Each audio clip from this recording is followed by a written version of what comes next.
এবার বিসিবির পথ অনুসরণ করল শ্রীলঙ্কা ক্রিকেট বোর্ড। আগের বোর্ডের সদস্যরা পদত্যাগ করায় 9 সদস্যের অ্যাডহক কমিটি গঠন করেছে লঙ্কান সরকার, যার মধ্যে আছেন বিশ্বকাপজয়ী সাবেক ক্রিকেট লিজেন্ড কুমার সাঙ্গাকারা।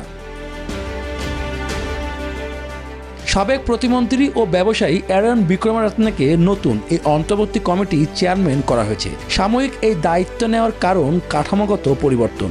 আগের বোর্ড পদত্যাগ করার পরই এই কমিটি দায়িত্ব নিয়েছে। যুক্তরাষ্ট্রের 1 নম্বর জিম চেইন গোল্ডস জিম এখন আবারও বাংলাদেশে। বসুন্ধরা আবাসিক এলাকা ও বসুন্ধরা সিটি শপিং মলে। এক বিবৃতিতে বিক্রমারত্নে বলেন, দেশটি ক্রিকেট বোর্ডকে এগিয়ে নিতে সব ধরনের চেষ্টা করবেন তারা।